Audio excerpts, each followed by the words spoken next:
Hey, everybody. So glad to be here with all of you tonight. We're going to have yet another great late night conversation. Should be good. Glad you're all here, and let's do it. Spoken of the American century. I say that the century on which we are entering can be and must be the century of the common man. A radical redistribution of economic power. I mean, we know that racism is a byproduct of capitalism. Everything would be all right if everything was put back in the hands of the people. We need a government that will make sure Americans are taken care of and organize the economy to serve the people, not the profits of a wealthy few. We now have the techniques and the resources to get rid of poverty. We got to start getting out there with the people. Get out of the movement and get to the masses. We need a government of action.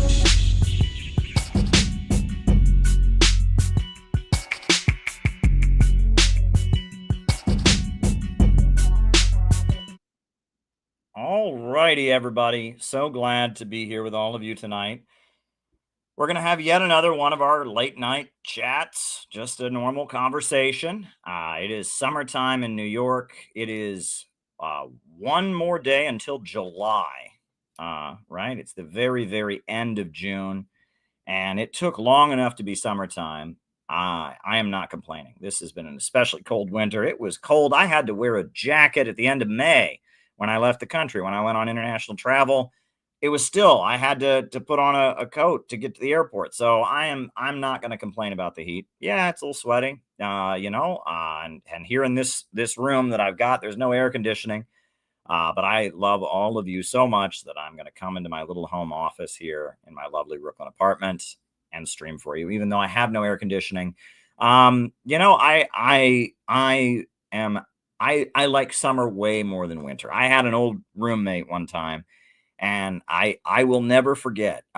In summertime, he always said, "Oh, I would do anything for it to be winter. It can never get too cold, but it always gets too hot."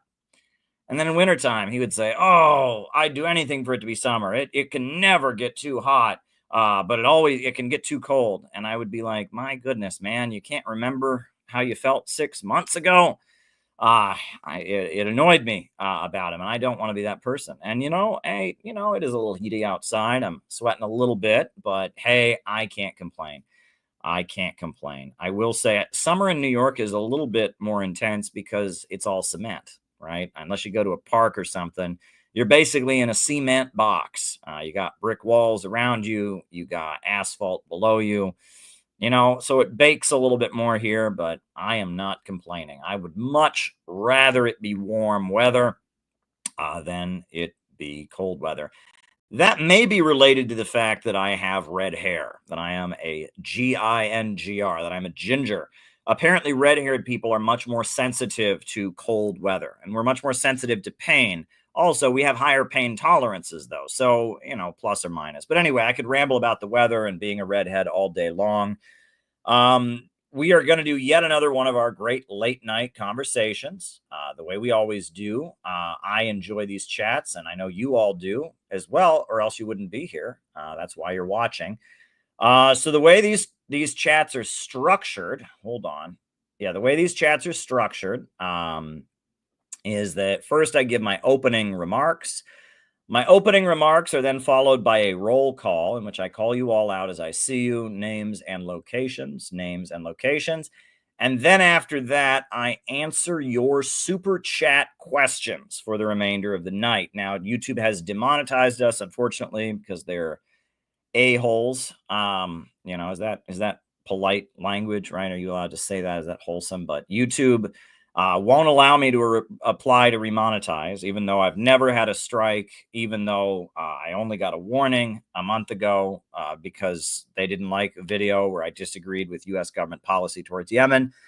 They won't allow me to reapply, so it looks like we're unless something changes, we're demonetized. So if you want to send a question, all you have to do is go to Rumble and send a Rumble rant. Rumble rants are a great way to send questions. Or you can Cash App me, Caleb Maupin 22, $ Caleb Maupin 22 on Cash App. And that's the second half of the show is me answering your question. So ask me some good questions. Get me talking for the second half of the show.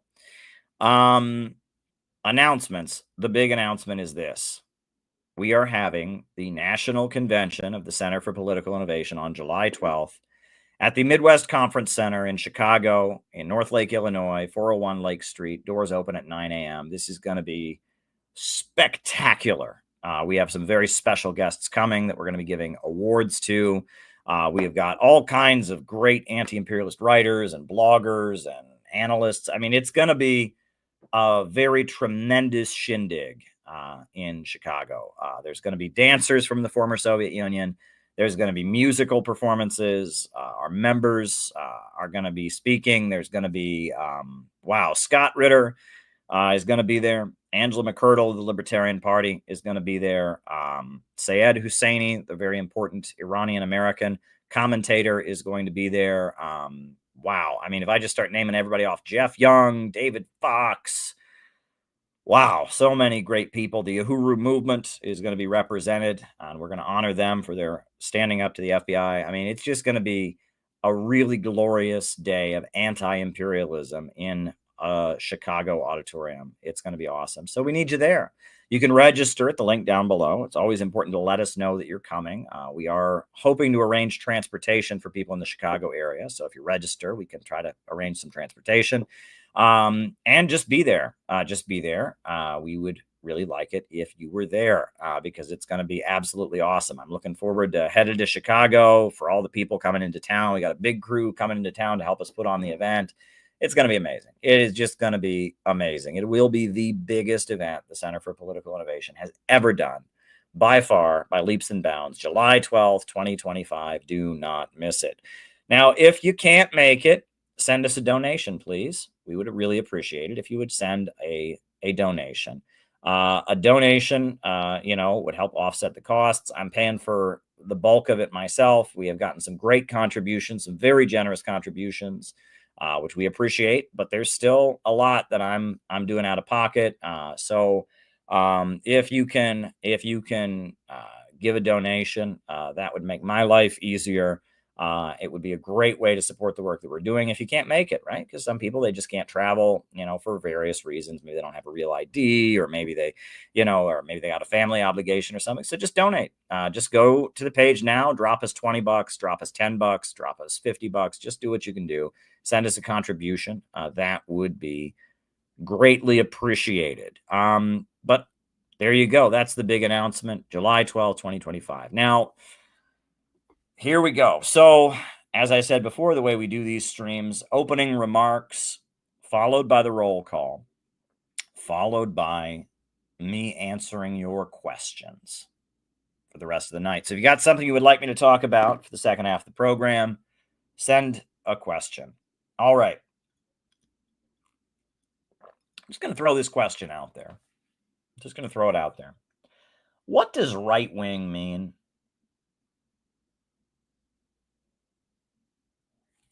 Anybody in the chat want to answer that? What does right wing mean? Give me the definition of the term right wing. Better yet, give me the definition of the term left wing. What does left wing mean? I thought that would be the theme of my opening remarks tonight because, it's interesting. I think that Zohran Mamdani is the best candidate for mayor of New York. And he is the left-wing candidate. And I think he's the best guy out of all of them.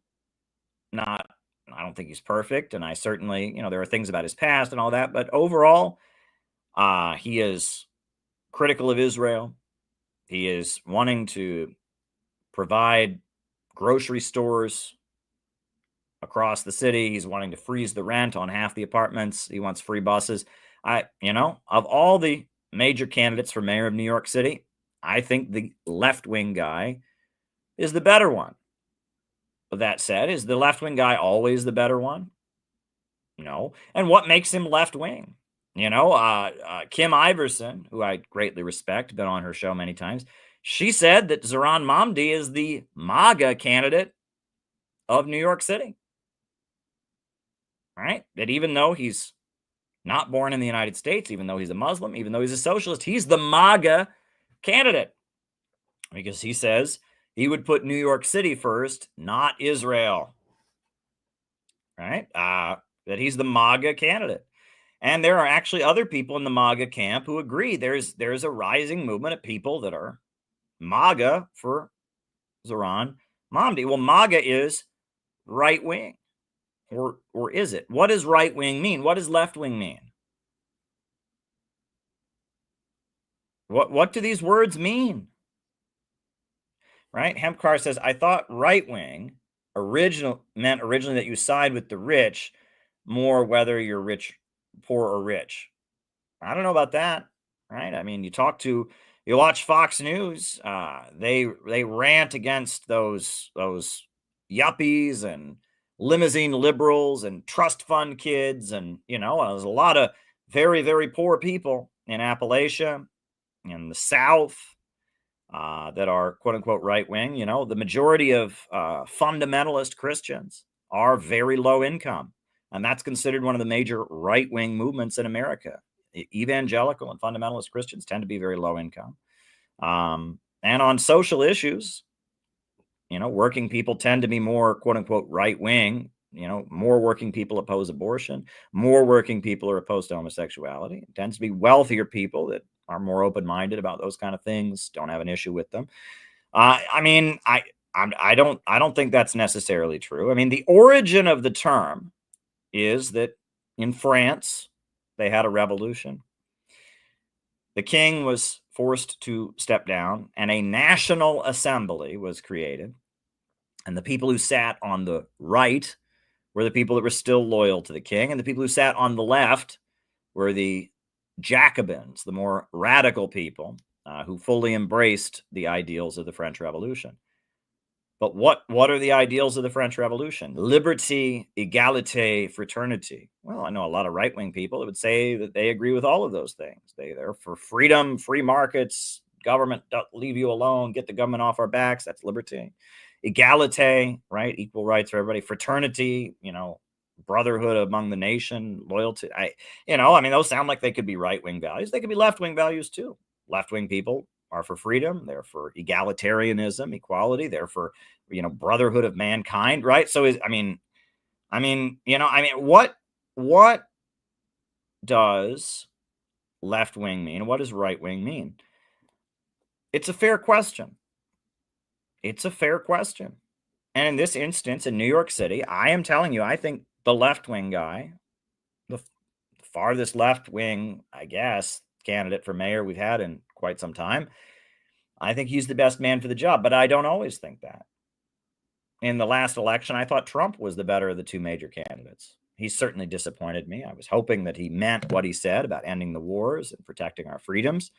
Doesn't seem that he actually meant it, and he's bombed Iran, which is the exact opposite of what he said he would do. He said he wouldn't get us into any new wars, and he has targeted Palestine students and deported them for their political views. And Trump has disappointed me in a lot of ways, but I didn't think that Trump would necessarily do what he said. But if Kamala Harris had won, that would have been people voting to continue the war in Ukraine. That would have been people voting for more wars and foreign interventions. That would have been a vote in favor of the FBI. And even though Trump hasn't delivered, it's better that people voted for the guy who wanted to stop the FBI, at least said he did. It's better people voted for the guy who said he wanted to stop wars. I guess Trump was the right-wing candidate in the election.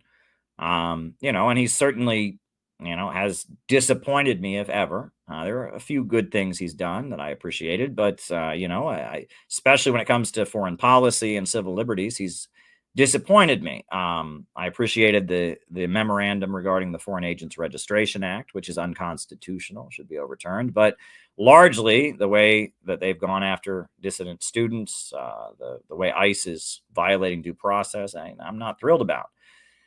But, one thing that separates the Center for Political Innovation, my organization, from every other group that that comes out of socialism or anti-imperialism, we don't even use those labels anymore because they confuse people. One thing that really defines us is that there's this understanding. If you're an anti-imperialist, if you're an advocate of socialism, there's this understanding that you're supposed to think that there's this big, scary, evil thing called the right wing. And no matter how bad the Democrats might be, no matter how much, the liberals sell you out, no matter what the situation, the worst thing is always the right wing, right? It is this big, scary monster, the right wing. And you're supposed to be terrified of the right wing. And even if you don't vote for the Democrats, you still have to focus on fighting the right wing. And no one can tell me what this right wing is. Okay, now when I first entered politics, the president was George W. Bush. And he was a Republican, and he did all kinds of things I vehemently disagreed with. He invaded Iraq.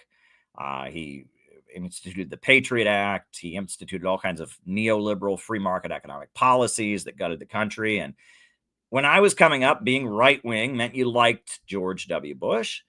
And people who didn't like George W. Bush were considered to be left-wing. And Fox News was in its neocon days. This was the days of Bill O'Reilly and Sean Hannity, right? Two right-wing Irishmen, two conservative Irishmen who blasted the airwaves, right? You had Bill O'Reilly and Sean O'Hannity, and the two Irishmen that dominated the airwaves and were, if you disagreed with Bush, you were a traitor. You needed to move to another country, and they were always talking about the far left, the far left, the far left. And, I think someone once asked one of them, they said, is there such thing as a moderate left? No, it's the far left, the far left, the far left. And it was always, everyone that was opposing Bush was the far left, and they were bad.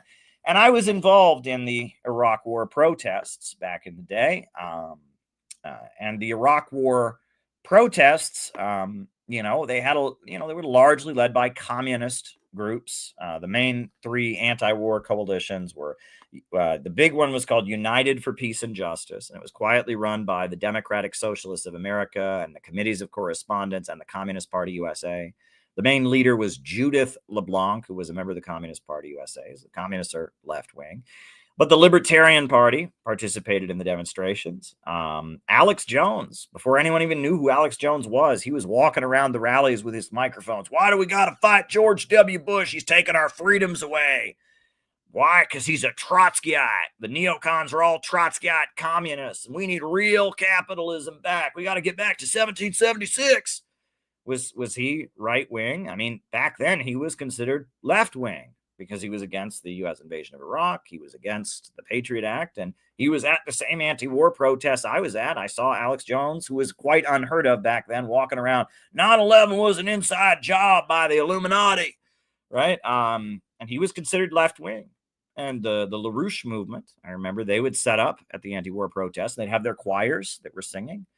And they were part of the anti-war protest movement, but all the communists would say, the LaRouche movement, they're right-wing, they shouldn't be here. And I'd be like, okay, why are they right-wing? And I read their literature, and it was kind of hard to, make clear what they were really for, but, they were against Bush. They had a book called Children of Satan that was about George W. Bush and the neocons. They were the children of Satan, and they had Dick Cheney on the cover with like devil horns on his head. That sounds pretty left-wing. I mean, what does left-wing and right-wing mean?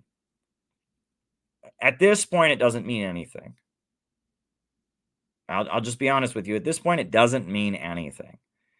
During the Cold War, left-wing and right-wing were easy to define because there was this giant anchor that everything was defined in relation to. And that was called communism. It's because of the Soviet Union, the global communist movement. The Soviet Union and the political parties around the world that were aligned with the Soviet Union, that were the communist parties, the closer you were to them, the more left-wing you were. Communism was by definition left-wing. And if you were some variant of the communist ideology, maybe you were a Trotskyite, maybe you were an anarchist, maybe you were a Maoist, maybe you were, or if you were some like more mild version of it, you were a social democrat, or if you were a liberal who wanted to negotiate with them and thought that people should be allowed to openly advocate communism, even though you didn't agree with it, but you wanted to protect their civil liberties. You didn't want to go to war in Vietnam. The closer you were to communism, the more left-wing you were. And the further away from communism you were, the more right-wing you were. But being further away from communism did not necessarily mean loving capitalism. And this is where I get frustrated with American conservatives. I really do, right? American conservatives have no clue that there's ever been a such thing as right-wing anti-capitalism. Dinesh D'Souza, who's a Fox News writer, he wrote a whole book saying, the Democrats are Marxists, and that's why they were racist during Jim Crow, because Hitler is a National Socialist and Hitler was a Marxist. It's like Hitler called himself right-wing. Hitler hated Marxism. Hitler was a right-wing anti-capitalist.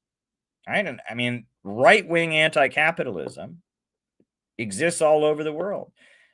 What you might call right-wing or conservative anti-capitalism predates Marxism by hundreds and hundreds of years.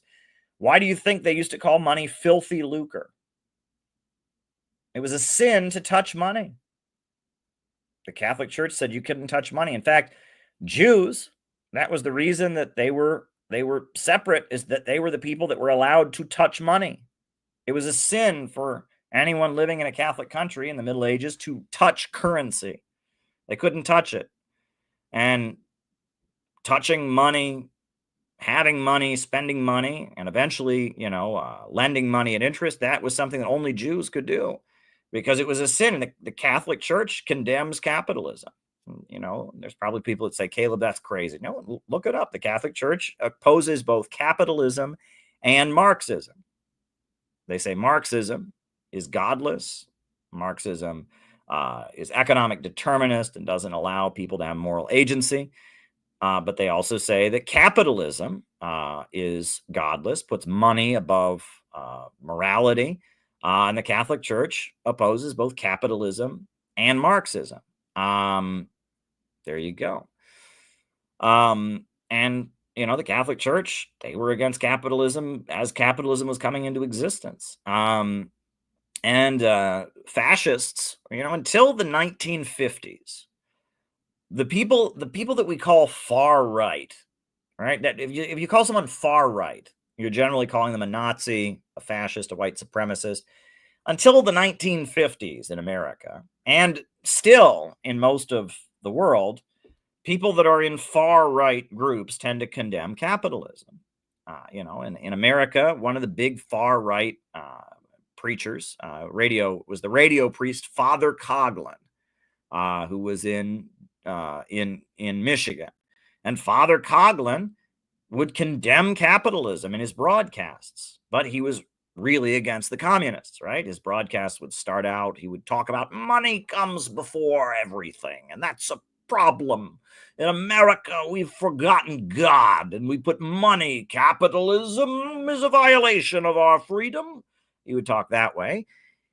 And then he would start talking about how ruthless the communists are because they don't believe in God. And then he would blame communism on the Jews. But it began with condemnation of capitalism. You go back before World War I, even Oswald Spengler, the guy who wrote The Decline of the West. Oswald Spengler, the German traditionalist, he condemned capitalism. And he argued that within the human spirit, there are two natural drives. One is individualism, self-gain, and he called that capitalism. And then he said that there's also loyalty and community and hierarchy. And he argued that was socialism. And in addition to Oswald Spengler, you had what they called Prussian socialism, Ernst Juncker, right? And you had a bunch of weird militaristic German nationalists who were in favor of what they called socialism, but it was not leftist socialism. It was a military, authoritarian, imperialistic non-capitalist society where the state, controlled the economy to ensure order. I mean, but in America we don't know that, right? And it's actually very common among, if you watch conservative propaganda, that conservatives consider any criticism of capitalism to be de facto communist. And that's not necessarily true. It wasn't really until the 1950s that this kind of became a big part of discourse, that any criticism of capitalism was equated with communism. And that was because during World War II, most of the world was destroyed. Almost every major city in the world was, in the Western world at least, was destroyed. Japan, a major industrial country, was just completely destroyed. The Korean Peninsula was completely destroyed. Every major city in Europe was destroyed. And as a result, you had the post-World War II economic expansion. And the economy in the world was the best it had ever been. There has never been more economic growth than there was from 1946 to 1973. The post-World War II economic expansion was the greatest period of economic growth in human history, not just in the West, but all over the world. In America, that was the heyday, the 1950s, the house, the car, the white picket fence. In Europe, that was the heyday of social democracy and the welfare state. That's when they created a national health service in Britain. That's when the French government created full employment by just hiring anyone who lost their job and paying them to paint pictures, or whatever.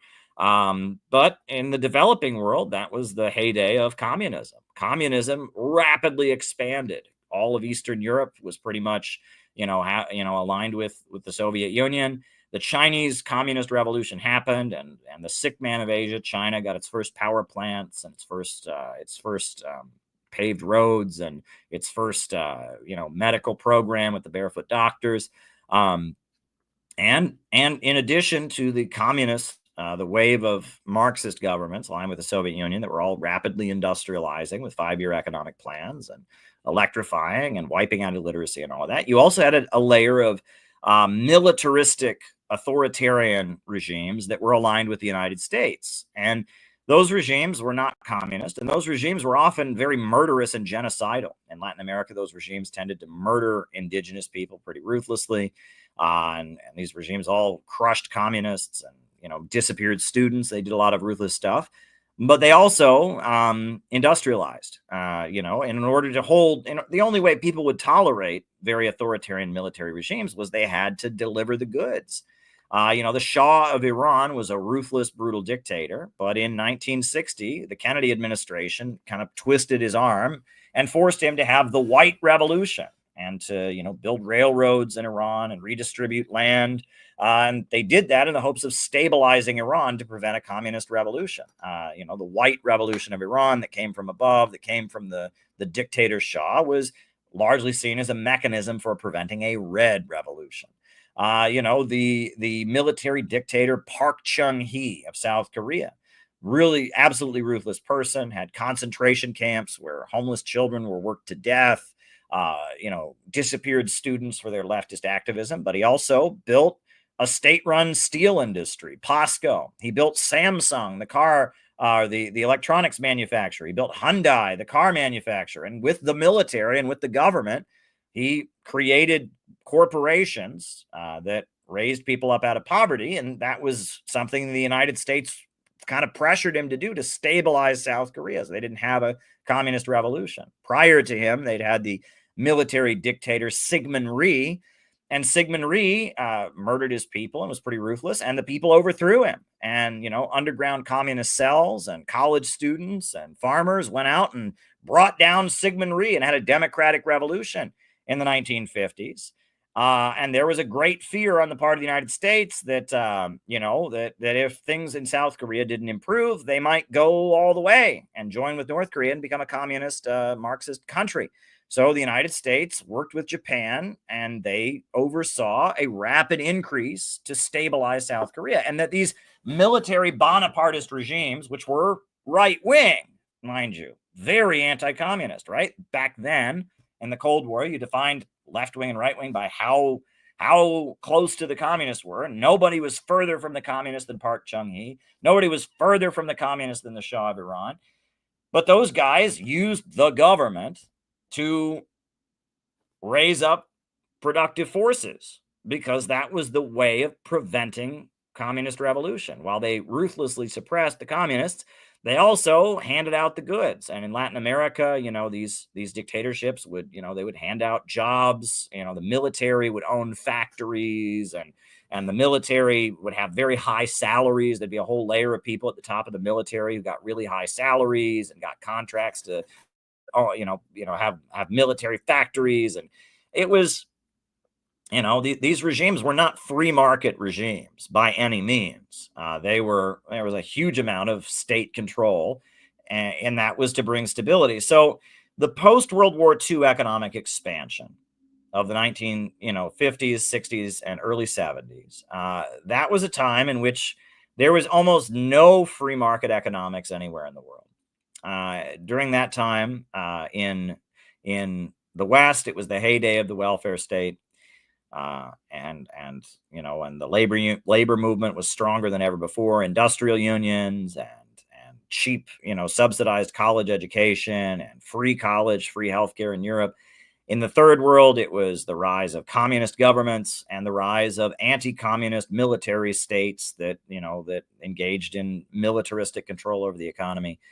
No one was talking about free markets. So anyone who tells you that only the free market can create economic growth, I mean, the economic growth was created by the mass destruction of the post-World War II, World War II, but there was a huge amount of economic growth in the 50s, 60s, and 70s, and nobody was practicing free markets.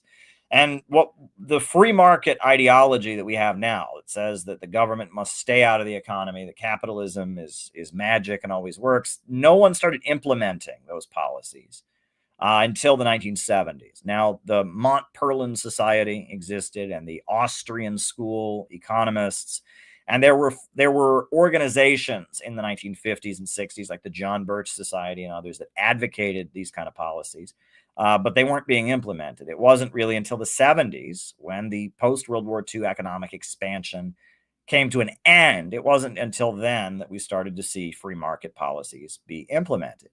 And free market policies were considered right-wing because they were less communist. Communists wanted a state-controlled economy. Communists aligned with labor unions. Communists fought for a bigger welfare state. And so to be right-wing was to be against the communists. So right-wingers were advocates of free market policies, except for the various military dictatorships and right-wing governments that had heavy state control over the economy amid brutal repression and anti-communist ideology being preached. So these things don't quite make sense. And let me just throw this out there, right? Let me just throw this out there. This notion that that the right wing is always the main danger, and if someone's left wing, they're always better. Was that what the Communist International believed? Is that what the Soviet Union always believed? No.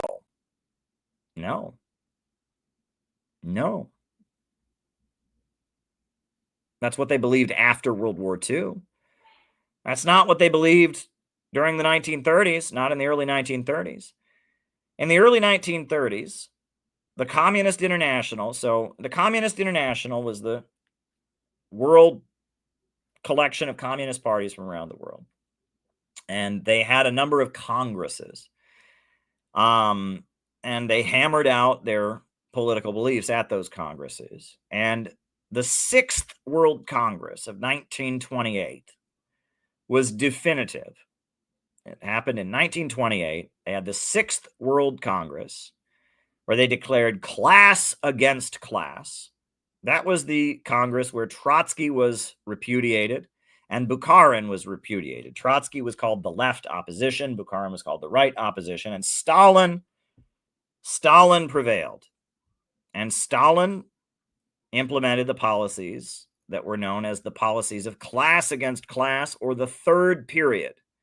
Stalin and his theoreticians argued that since World War I, the world economy had gone through 3 periods. Immediately after World War I, there was the Russian Revolution, there were uprisings in Hungary, there was an uprising in Germany. So the first period had been mass revolts and upheaval after World War I.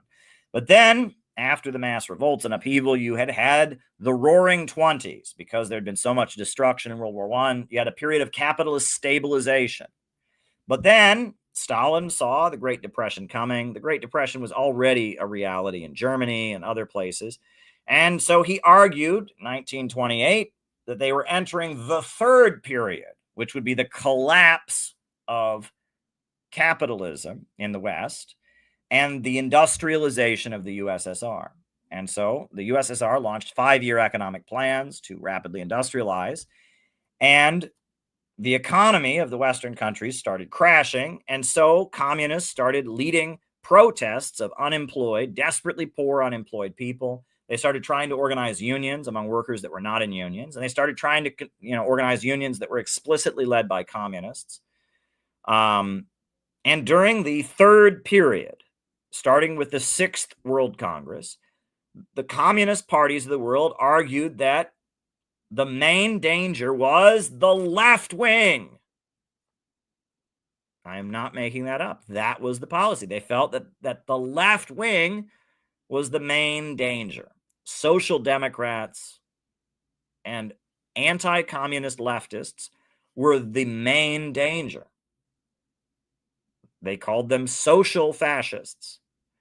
And in Germany, the communists focused on fighting the Social Democrats. And in America, the Communist Party focused on fighting against and exposing the American Federation of Labor, the Reformist Labor Union, and the Socialist Party.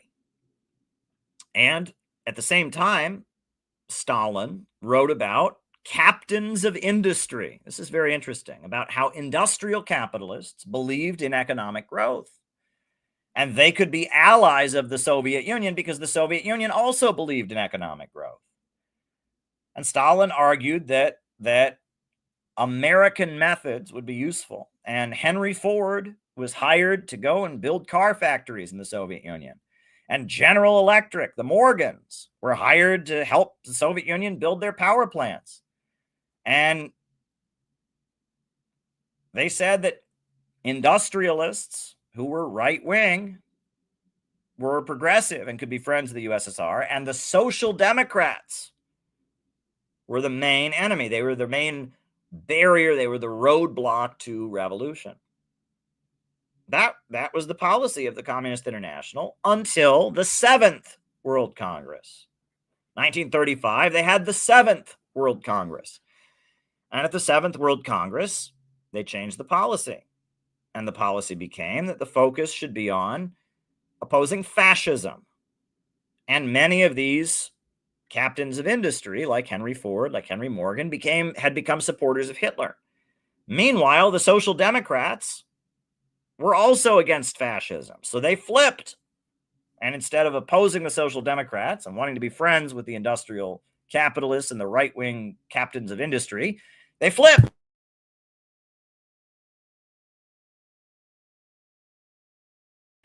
They flipped, and they became friends with the Social Democrats, and they opposed the right-wing industrialists and captains of industry. And they were right in both instances. It was correct in the early 1930s to focus on opposing the left wing, and it was correct in the late 1930s to focus on opposing the fascist right wing. It's just a matter of circumstance.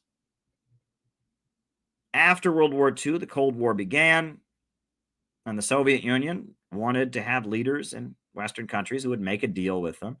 And the more left-wing you were, the more potentially friendly to the Soviet Union you were. So it became kind of the policy that, that communists aligned with more left-wing leaders and opposed more right-wing ones.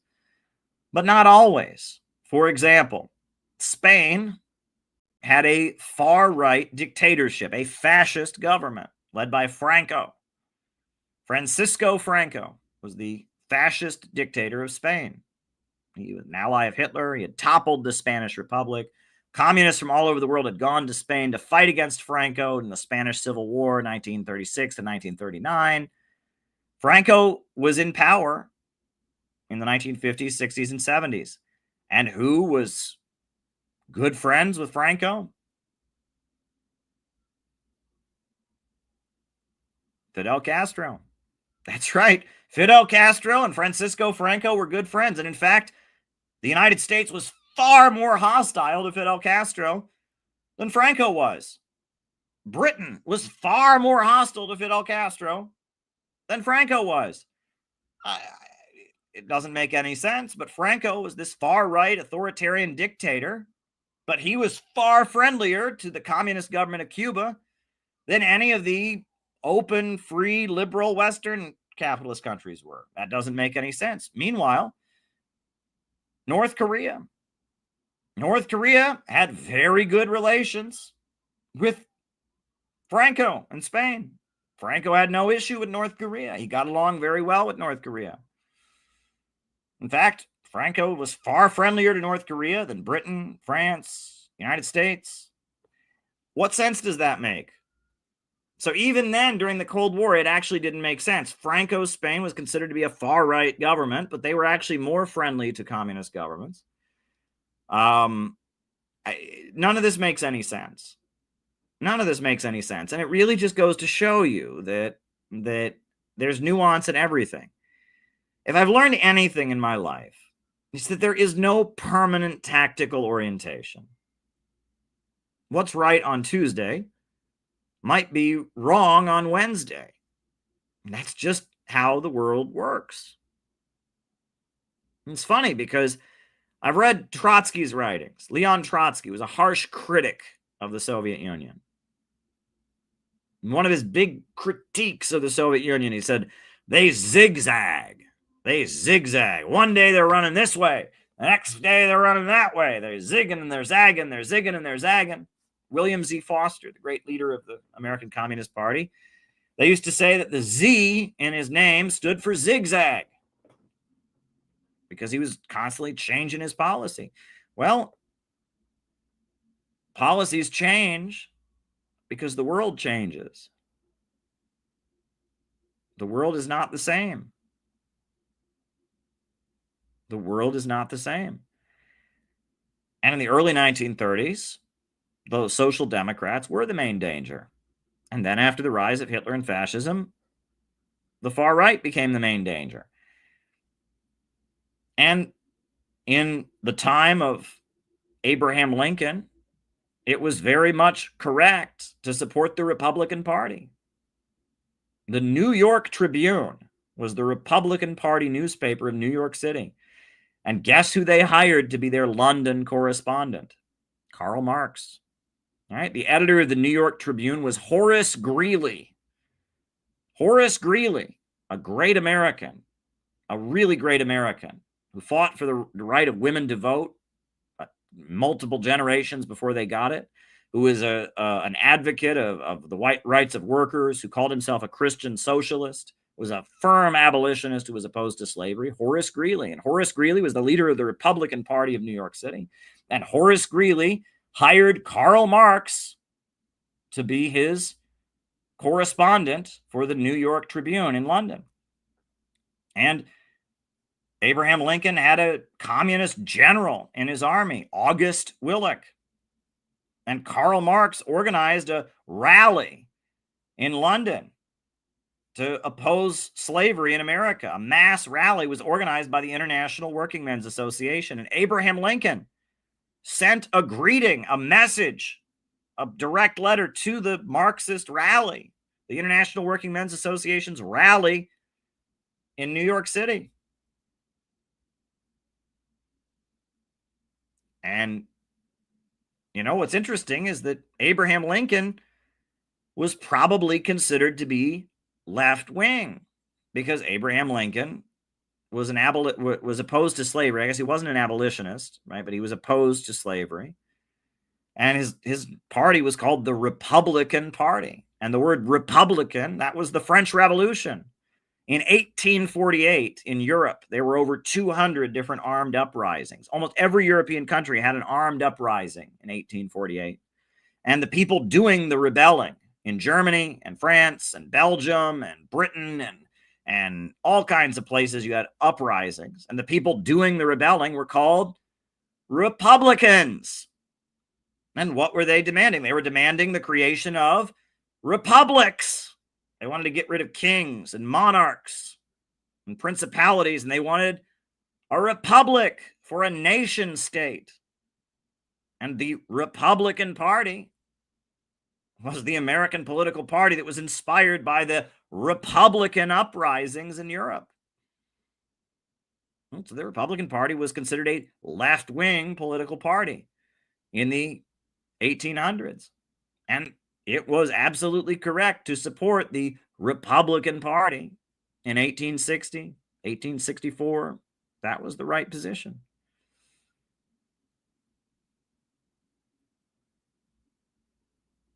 I guess the point that I'm making, right, in What Is to Be Done by Vladimir Lenin, he frequently repeats the phrase that if the situation changes in 24 hours, the tactics must also change in 24 hours. There's no law. There's no permanent tactical orientation. The point is to win. The point is to actually change the world. And if changing the world today means you support a left-wing candidate, fine. If changing the world today means supporting a right-wing candidate, fine. If changing the world today means supporting no candidate, fine. There's no law that says thou shalt always be left-wing and thou shalt always be right. What does it mean? What does it mean? What does it even mean anymore? Right? Feminism is generally considered to be a left-wing movement. Right? However, the USA goes around invading countries nowadays, supposedly to liberate the women. Is the U.S. military a left-wing organization that goes around? I guess it is. And also, some of the primary opponents of the transgender movement are feminists. They're not doing it in the name of religion. They're not doing it in the name of tradition. They're doing it in the name of feminism. So are feminists who are protesting and organizing, often with conservatives and Republicans, against the trans movement, are they right-wing? I mean, they believe in feminism. Feminism is considered to be a left-wing ideology, and they're motivated by feminism. So are they left-wing? It doesn't make any sense. It doesn't make any sense. That's what I'm telling you. You can't judge people by their label. Labels don't mean anything. Labels do not mean anything. I've said this over and over again. There are communists on every side of every issue nowadays. There are communists that are pro-trans. There are communists that are anti-trans. There are communists that support Ukraine. There are communists that support Russia. There are communists that support Israel. There are communists that support the Palestinians. There are communists that are on every side of every issue. So if you just say, I'm a communist, what does that mean? It might mean you support Ukraine, might mean you support Russia, might mean you support the Palestinians, but if you're in the U.S. Socialist Workers Party, it means you support Israel. It might mean that you support gun control and want to take away guns. It might mean that you are an advocate of the right to bear arms. There are communists on every side of every issue. So pointing at people and saying, oh, we got to oppose communism, which ones? It doesn't mean anything. Christianity. There are Christians that have rainbow flags at their churches. There are Christians that bus their congregants to Black Lives Matter rallies. There are also Christians who picket abortion clinics. There are Christians who vehemently support Israel. And there are Christians like Pastor Steven Anderson in Arizona that vehemently oppose Israel. So, when you say, well, I'm a Christian, what does that mean? I mean, it probably means that you draw at least something from the Bible.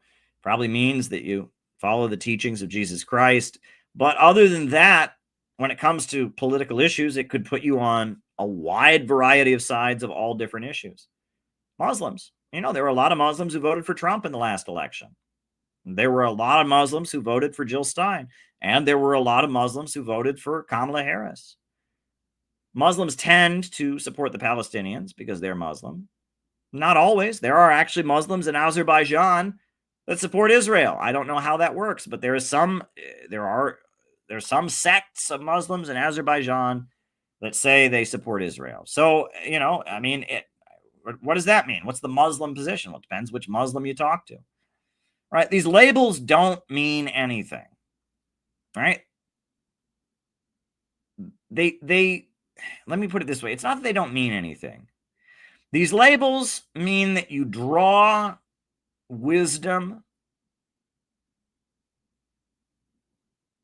from a certain well, right? If you're a Marxist or a communist, you draw wisdom from Karl Marx, you draw wisdom from Lenin, you draw wisdom from that well.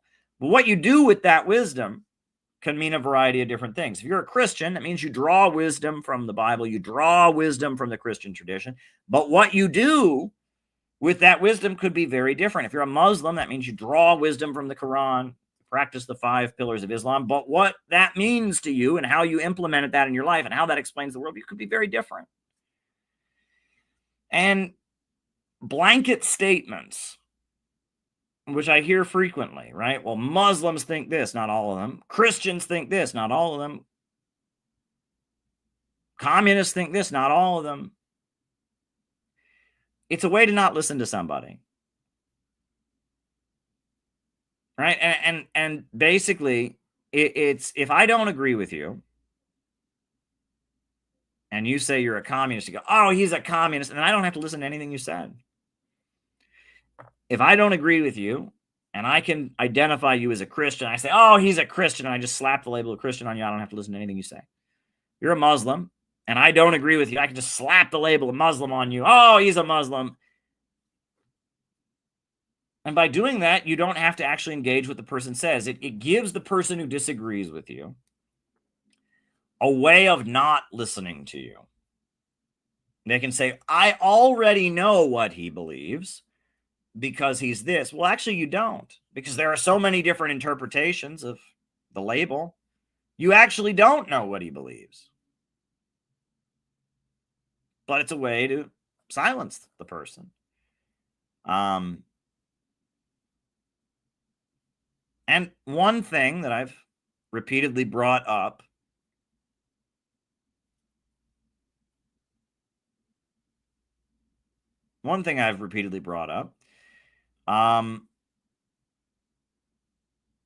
is that in the lead up to the Second World War, every ideology and every movement got cut down the middle. And this is something that, again, we're not doing kindergarten stuff here. This is not, we're doing, this is advanced politics here. In the lead up to World War II in Britain, there was an ultra-patriotic movement of conservative, traditional British men. Men who lived together, men who pledged to live and die for the Great Britain, men who exercised together, men who did not drink alcohol, men who pledged to never have sex before they got married. And that movement was called the BUF, the British Union of Fascists, the Black Shirts. And they lived together. They're single men who lived together, and they exercised together, and they didn't drink, and they didn't have sex until they were married, and they marched around with the British flag, and they said, Britain first. And they were very opposed to communism, and they wanted to get back to traditional morality and all of that. And they were called the British Union of Fascists. They were considered a right-wing group in Britain. They were led by Oswald Mosley, and they admired Hitler and Mussolini. And so, in Britain, there was another group that emerged. And it was made up of young men who lived together, who exercised together, who did not drink alcohol, who pledged to never have sex until they got married, who waved the British flag and said, Britain first, and said, we need to get back to traditional morality. And they marched around with British flags, and they were very conservative, and they were called the Oxford Group. And they eventually changed their name to Moral Rearmament. And they opposed Hitler. And they wanted to align with the United States and with the Soviet Union against Hitler. And if you put the two groups next to each other, you didn't listen to what they were saying, you just looked at what they did. They're all men. They don't drink. They don't have sex. They exercise. They march around with British flags. You would have said these are the exact same organizations, except one was on one side and one was on the other. And in fact, if you asked them what they were for, you didn't ask them about world politics. You didn't ask them who they were voting for. You just said, what do you believe in? They would have probably said roughly the same thing. We think Britain needs to get back to Christianity. Britain, we need a strong nation, and we need good moral rearmament and values, and we need physical fitness, and we need to stop drinking alcohol. And, they looked exactly the same, but they were on opposite sides. They voted for different candidates in the elections, and they were on opposite sides of World War II. And when World War II broke out, the leader of the British Union of Fascists was thrown in prison. And the leader of Moral Rearmament, the Oxford Group, got a radio show where he preached or encouraged people to fight in the war.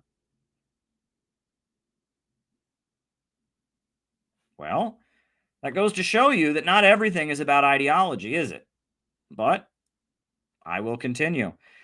At that time in the United States, black people in the South lived under Jim Crow segregation. They couldn't vote. They didn't have any rights. Many black people moved to urban centers in the United States. They moved to Detroit. They moved to Cleveland. They moved to New York City. Harlem was considered to be the capital of Black America. 125th Street in Harlem is considered the capital of Black America. That's where the Apollo Theater is located. That's, where the Adam Clayton Powell office building is. It's a very important street. And in Harlem, black people who felt alienated from the American system, felt like the American government didn't care about them, felt like they needed to open black businesses, etc. Many of them were part of the Nation of Islam.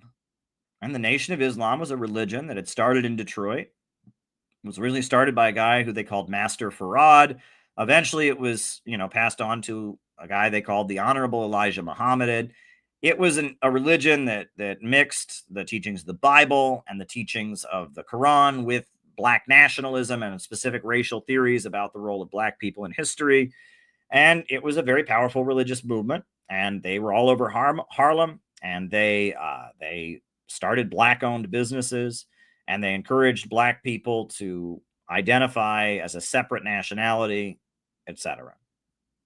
And the Nation of Islam felt that the rise of Japan in Asia was a good thing because it was a non-white empire, right? That Japan was rising to become an imperialist colonizer, and they thought that was a good sign because that showed that the non-white people, the people of color of the world, could build their own empires. They were very enthusiastic about Japan in the Second World War.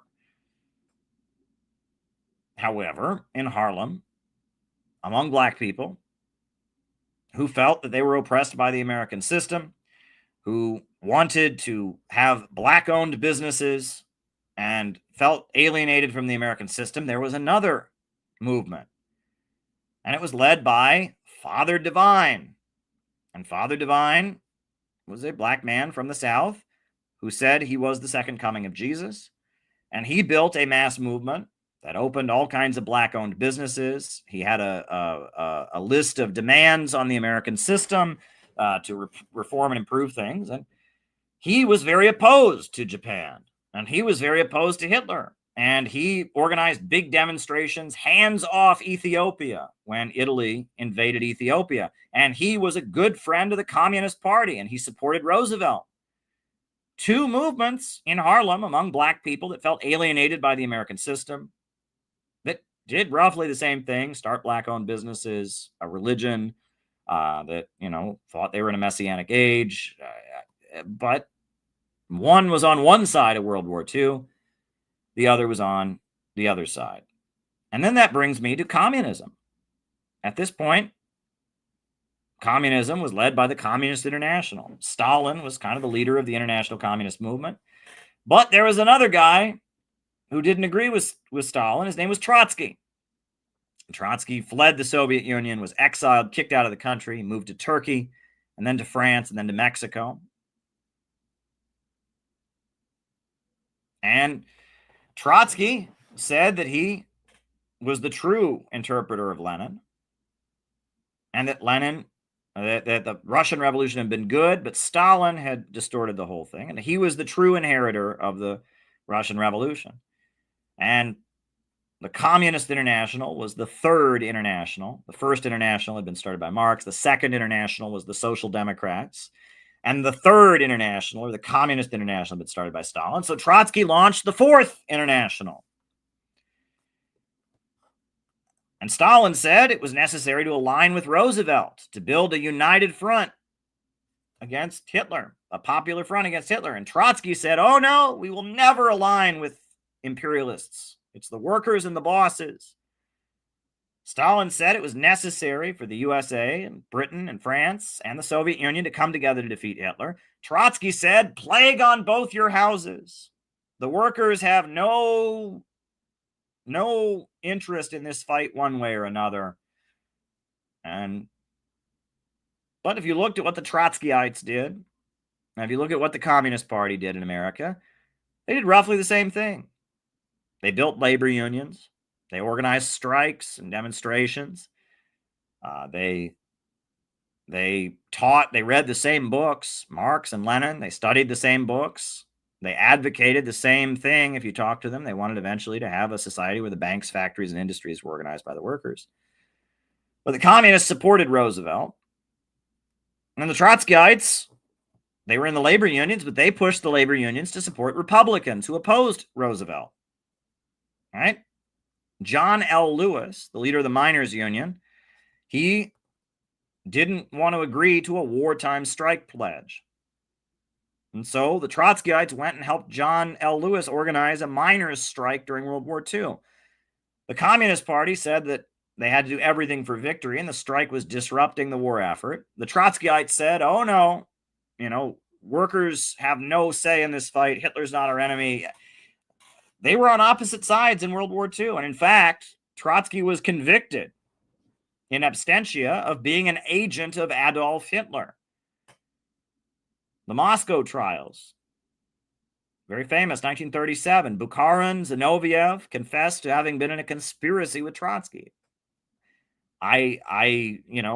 Generally that is dismissed as just a fabrication by Stalin, but who knows? I mean, Grover Furr, who I respect, has done a huge amount of research, and he has found evidence showing that Trotsky at least tried to contact Bukharin and Zinoviev and was in touch with them to at least some degree or other. So there was that. And who knows? In Spain, Stalin and the communists were supporting the Spanish Republic. And Trotsky was supporting a group called the POUM, P-O-U-M, the Workers' Party of Spain. And it's been proven that the POUM was being funded by Franco, because the POUM was trying to disrupt the fight against the fascists. The communists wanted to do everything to defend the Spanish Republic from Franco, but the POUM was organizing strikes and demonstrations and said that, that the fight was actually against, the capitalists of Spain, whether they're fascist or not. And it's later been proven that the Trotskyites of Spain, they were the fifth column. Right? Franco, outside of the city of Barcelona, he said, I have 4 columns outside the city, but inside the city, I have the 5th column. And the 5th column referred to the Trotskyites and the anarchists who were inside of Barcelona disrupting the Spanish Republic and saying that the workers of Spain should fight the capitalists and that there should be no unity. So, what I'm telling you, I guess I just used this whole opening remark here to explain to you that left and right don't mean anything, and that who you support in any election or in any political situation is based on the circumstances at the time, not based on any eternal law. Sometimes you might support the right wing, sometimes you might support the left wing, and sometimes left wing means one thing, and sometimes right wing means something else. There are no eternal laws in politics. Everything is changing. That's my point. And I hope that I've spent the last hour making that point in a way that you can understand and getting you to think the way I think. Our goal is to build a government of action that fights for working families and break this country out of imperialism. We need a government of action that will fight for working families. That's what I'm for, and that is what I advocate. And what tactic or method we utilize in order to achieve that aim and who we align with is based on how we best can achieve that aim, not any moralistic or eternal law. Thank you. So on that note, names and locations, folks, names and locations. I will call you all out as I see you. Who is with us tonight? Names and locations, names and locations. Who is with us? Who is with us? Who is with us? Who is with us? Anybody? Bendigo, Australia, David Fox. George Muniz in Sydney. Welcome, welcome, welcome. Kew Gardens, New York. Musa, St. Petersburg, Russia. Sarah in Oregon. Jacob in Wisconsin. Ian in Chester, England. Alyssa in Virginia. Matt in the Upper East Side of New York. Alex in Brazil. Names and locations. Names and locations. I will call you all out as I see you. Names and locations. Harare, Zimbabwe. Very cool. Very, very cool. Westley in Manchester, England. Ellie and Gabby from Chicago. Welcome, Ellie and Gabby. Doing great work out there. Deb in Sonora, Mexico. Welcome, Deb. Good to see you. Good to see you. Names and locations, folks. Names and locations. Who is with us tonight? Names and locations. Who is with us? Luca. Tony from Singapore. Suncoast, Florida. Gabrielle Freedom. Welcome. Hey, Caleb. Sent my flight details. Woot, woot. Glad you're coming. Penny in Minnesota. Penny's doing a great job. I can't wait to hear how the demonstration went yesterday. You've sent me some information. Penny and Zach organized a great demonstration in Minnesota yesterday. It's going to be great. And check out Penny. She's got a new book. If you haven't gotten it yet, you should get Penny's new book on Ibrahim Traoré. Penny wrote this book about the great African leader, Ibrahim Traoré. And I got to tell you, we had a small rally. To support Ibrahim Traoré in Chicago, and it has made ripples. It's on like 5 different African YouTube channels. Oh, Tom was there. Tom was the cameraman. Cool, great. Penny and Zach and Tom, good folks up in Minneapolis. Good folks up in Minneapolis. Klaus in Dallas. Klaus, very, very good. Very, very good. Penny has a special place in my heart. Oh, Phil in Brooklyn. Shout out to Phil. Penny has a special place, Owen in London, in my heart, because a couple months ago, back in February, actually, we had a workshop in Minneapolis that was disrupted, that was protested by the local Antifa. And so I'm going to show that video. I noticed that no one has sent in any questions yet. And the second half of the show is me answering your questions. So if you've got a question you would like me to answer, you can send a Rumble rant or you can send a super chat. Rumble rant, Caleb Moppin 22 on Cash App, or Rumble rant on the Rumble, but send a question. But, I shout out to everyone in Minneapolis. They got a great crew of CPI members up in Minneapolis. And I actually want to show this video just because it's funny in a way. And it shows you why our politics is so weird. But I'm very proud of this video, honestly. I'm proud of it because it shows that we are important. We are very important, the Center for Political Innovation. Do not estimate how important we are. We are so important that we had a small workshop at a Airbnb house in Minneapolis, and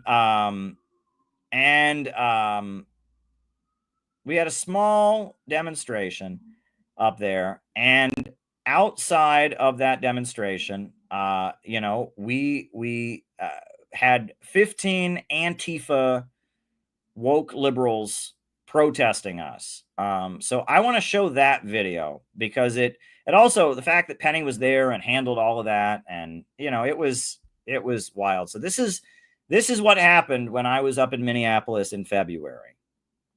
Went out to Minneapolis to do just kind of a routine small workshop that we do in a number of cities. We've done them before, where we get together, have some classes, get to know different members, different friends. Anyhow, we get out there and we see all these crazy signs posted up all over the neighborhood. Let's not alert the membership as of yet, right? Because they want a reaction. If they see they're getting a reaction, that'll embolden them, right? We'll just be extra careful with security at the door. But honestly, I don't think we should not do the event. No, I think we should do it. I guess we'll just proceed with our meeting as usual.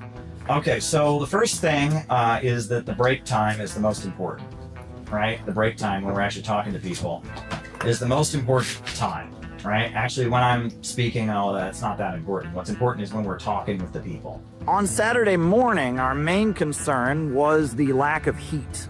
The Airbnb had not turned the heat on, and it was record low temperatures. It was a very, very cold night, so we're inside the house, and we're figuring we can't really start the workshop until the heat comes on. So then we see them outside. Burger King! Burger King! Burger King! Burger King! Burger King! It is 8:30 in the morning. And it's like 20 below zero. You're gonna wake up the whole neighborhood. Yeah. Everyone's in the neighborhood's gonna hate them. The house across the street looks abandoned or dilapidated. I don't think they're worried about fascism.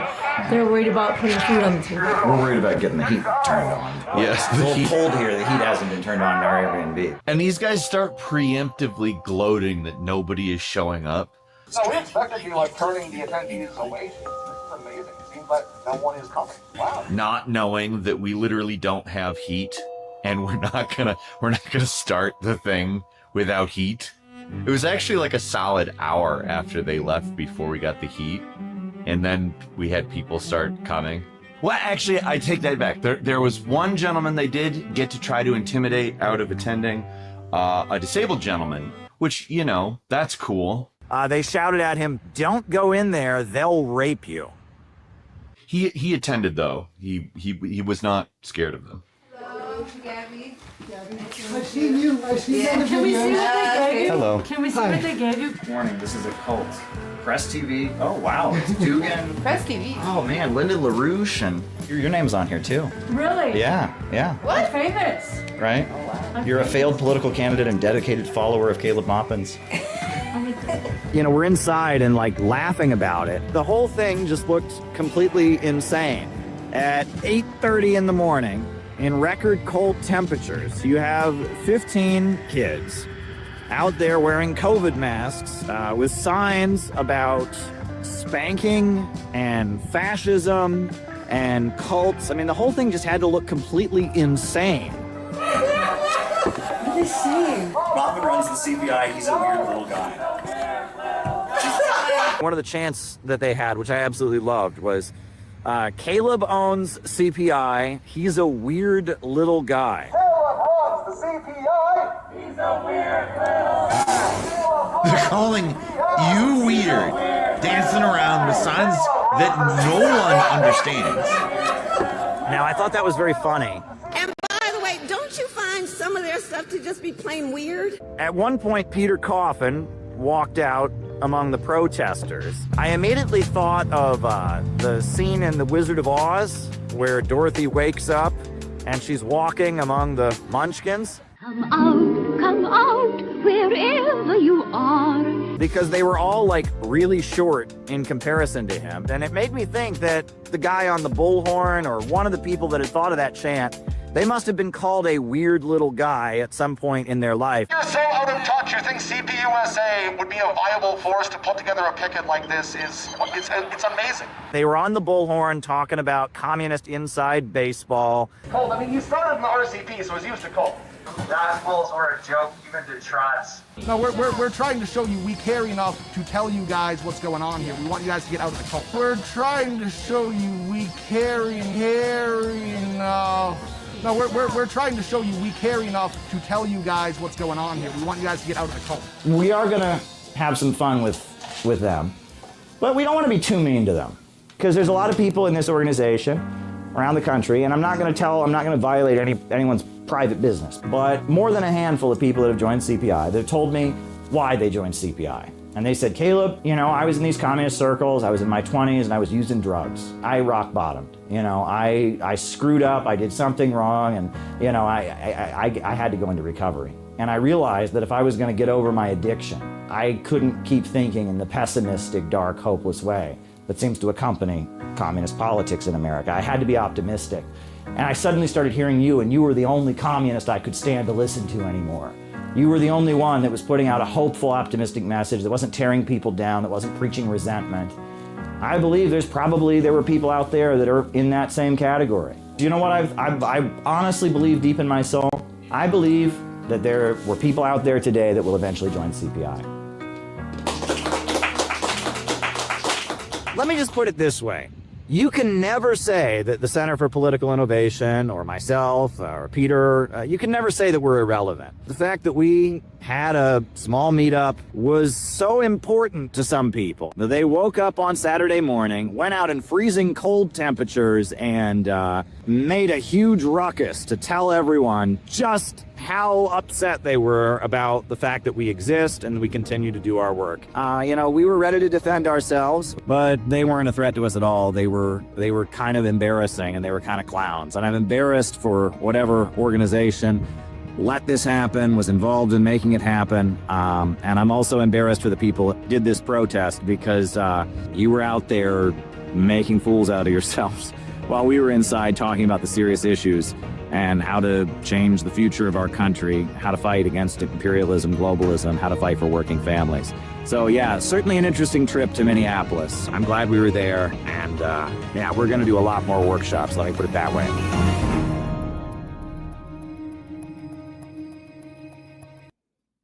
Yeah. So that was my introduction to politics in Minneapolis. And I guess I haven't seen this. I'm seeing this with fresh eyes.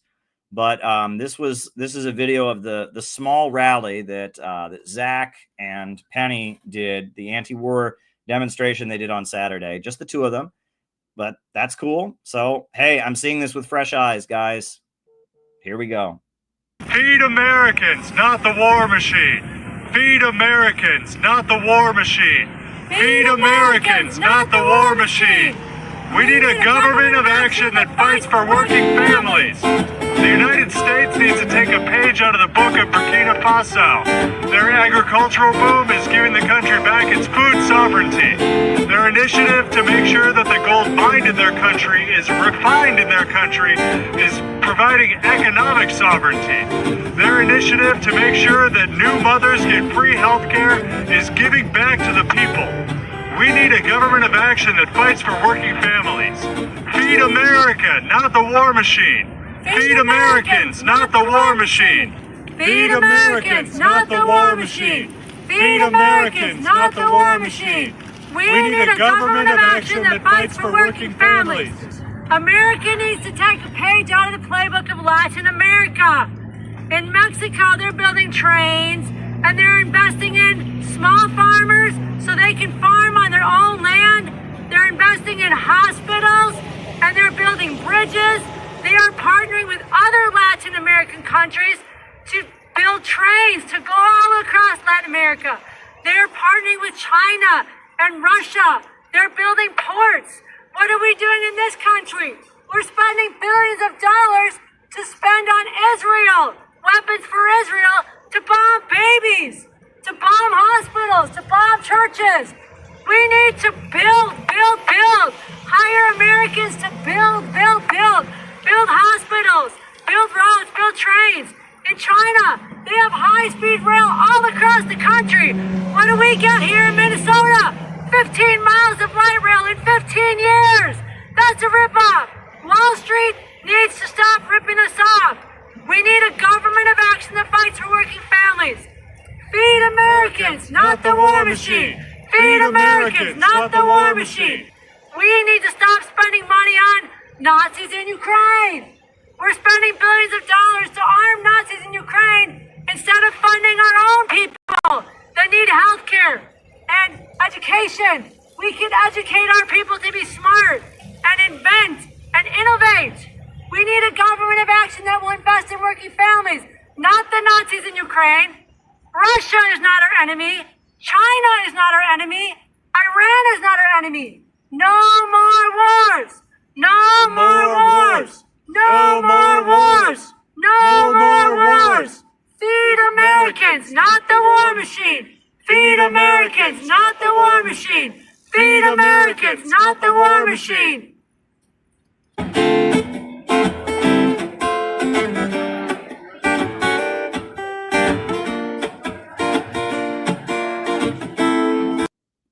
Wow, that was tremendous.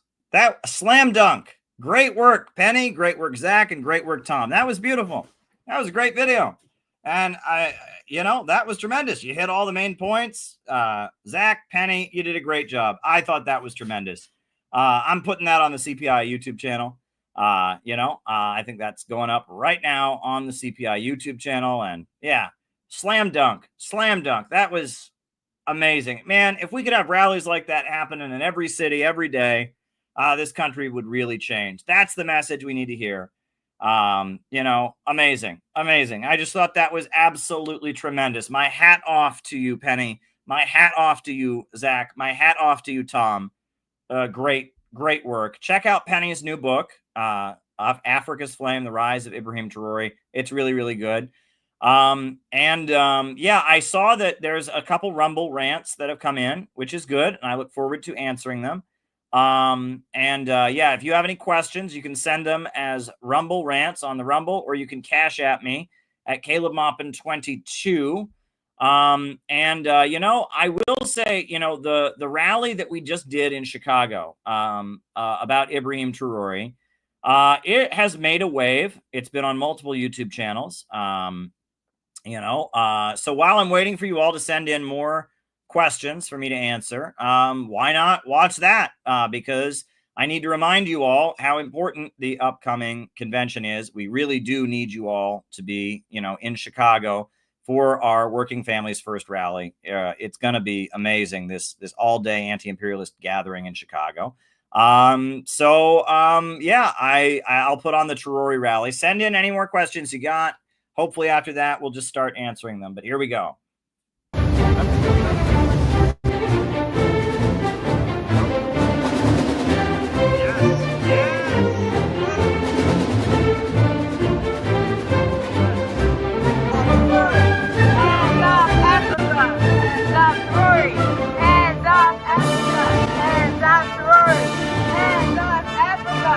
Africa is not a mistake to be fixed. Africa is not a failed continent. Africa is the womb of the world, the cradle of civilization, the keeper of tomorrow's hope. We know that Ibrahim Traoré is the future of the African continent, that he represents the African wing of the global anti-imperialist movement. We see that he's providing health care for his people, he's putting people first, he cares about the infrastructure, he's creating systems so that people can thrive instead of being in poverty like we have here in this country. So we are here telling people, hands off Africa.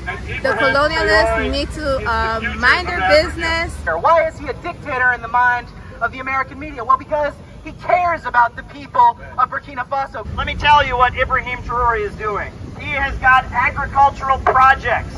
Burkina Faso is having a farming boom right now because of this great African leader. He has just made a law that any woman who has a child, her medical bills are completely eliminated. It's free to go to the doctor and have a child in Burkina Faso, in this African country, because mothers and maternal care is so important. You speak of democracy, yet uphold a global structure where the powerful few veto the dreams of the many. We will no longer whisper in rooms where we deserve to speak with full voice. He's not a criminal, he's just being there for his people. And if we could just follow his example. The forces that are trying to overthrow Ibrahim Traoré are the same forces that keep Americans poor. We want a prosperous America, not one that is so focused on maintaining the global economic system that our own citizens live in poverty. He admires Gaddafi, he admires Patrice Lumumba, he admires all the great African leaders of the past, and we're here to say that American working people should look to Ibrahim Traoré as the kind of leadership we need. A builder, a constructor, someone who lifts people out of poverty, someone who stands with the new economy rising in the world of the BRICS with Russia and China. Donald Trump, look at this man. Try to be like him. Don't be like Zelensky. Don't be a worm. Be a president like Ibrahim Traoré. New economy emerging in the world, and it's based on real wealth. What China's doing with the Belt and Road Initiative, what Russia is doing with the Eurasian Economic Union, what is happening in Latin America with Bolivarianism, with the axis of resistance. There's a whole new economy. And this fake Wall Street derivative rip-off usury economy of Wall Street in London, that economy is the past. And the only future America is going to have is joining this new economy. Imagine what we could have in this world just by doing what he's doing for his people. What we need to do is get the United States to link up with this new economy in the global south and in the east, right? They lifted 1 billion people out of poverty in 20 years, right? We couldn't be part of that. Instead, Donald Trump, on orders from Benjamin Netanyahu and the international banks, is trying to destroy that new system. No, we don't need to destroy it. We need to join it. We are a spiritual people. Before your cathedrals, our ancestors sang to the sky. Before your missionaries, we knew the language of the rivers and the laws of the sacred forest. Christianity came, Islam came, and we received them not as slaves, but as seekers. But now we ask, will the church and the mosque stand with us, truly with us, when all people are displaced by greed, masked as globalization? Will your pulpits echo our cries or only repeat the songs of the powerful? Faith, too, must be decolonized. It must walk with the poor, not the privileged. Well, we're having a really important event coming up on July 12th at the Midwest Convention Center in North Lake near the O'Hare Airport. We're going to have speakers talking about the Houthis and the Yemeni movement. We're going to have speakers talking about the Palestinians. We're going to have speakers talking about Africa and what's going on there. We're going to have speakers talking about the peaceful reunification of the Korean Peninsula. We're going to have music. We're going to have traditional dancers from the former Soviet Union. It's just going to be really amazing in so many ways. Anti-imperialist speakers, cultural performers, dancers, music. It's going to be really special. 500 like-minded people. If you can't make it, send us a donation to cover all the costs. It certainly costs a lot to rent out this big venue and get everyone there. To the youth of Africa, to the young boy selling oranges by the roadside, to the girl who walks 10 kilometers to attend school, to the child whose only toy is a stone but who dreams of stars. You are the reason we fight. Do not believe the lie that your continent is cursed. You are the blessing. Do not envy foreign passports. Be proud of your name, your land, your roots. The world may not applaud you now, but the future will speak your name in honor. So we need to be paying attention to him. We need to be supporting him, and we need to be in unity around the principles that he's advocating for as a leader. And he is standing up to AFRICOM, standing up to NATO, saying, U.S. out, we want to develop Africa for African people, not for the bankers on Wall Street who are not only keeping the people of Africa poor, but keeping people in this very city poor. Why are there so many homeless people in America? Why is our infrastructure falling apart? It's time that we hired the China Railway Company to build high-speed trains throughout the Midwest, connect Chicago to Washington, D.C. and to Los Angeles with high-speed railway. That's what we're talking about. We're saying it's time that we start having an education system that makes our kids smarter. We have social media apps that train our young people to be more confident and more physically fit. We need a government that invests in people, not a derivative rip-off government that makes profit from prison and war and death and destruction. We need a government of action that will fight for working families. And in Burkina Faso, this impoverished African country, they have such a government right now. They've got a builder, a man who believes that human beings are the source of real wealth in the world. And he is investing in his people, and they are raising up the population, raising up the life expectancy, raising up the living standards, raising up education, raising up healthcare, raising up access to a decent life. That's the kind of government we need here, a government of action that fights for working families. They're keeping you poor in this country as well.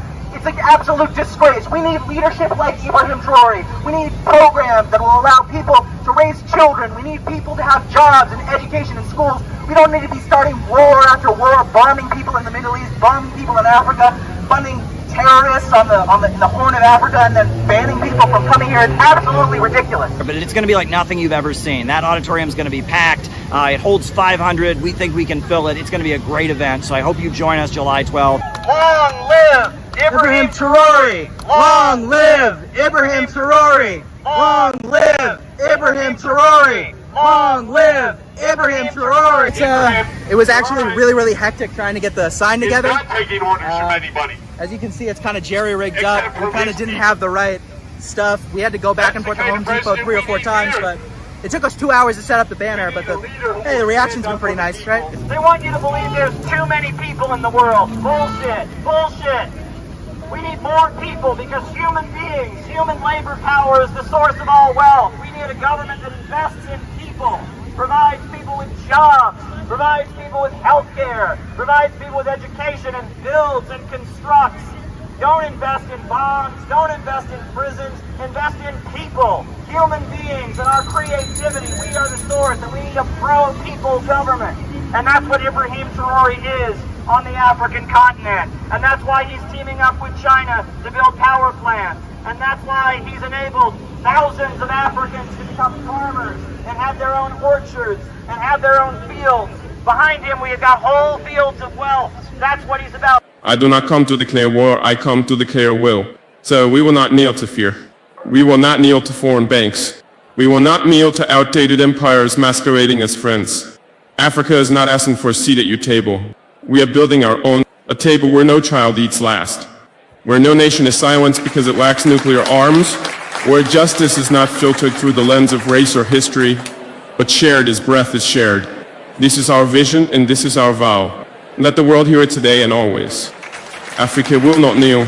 We need a government like Ibrahim Traoré in America. That's what we need, a government of action that will fight for working families. So join us in Chicago, July 12th. Working families first, defeat the deep state for a new world of peace and innovation. The most revolutionary thing to do, as Ibrahim Traoré is showing us, is to build. Not destroy, but build. We need to build our way out of this global crisis. We can't bomb our way out of it, right? They're trying, but the more they try, the more trouble they get their system into. They need to join the new system that is already being built. And that's the message of our conference. Dare to struggle! Dare to win! Dare to struggle! Dare to win! Dare to struggle! Dare to win! Very good. Very good stuff. All righty. So I'm checking to see. We've got 2 super chats. The first one is thoughts on the National Front of the UK.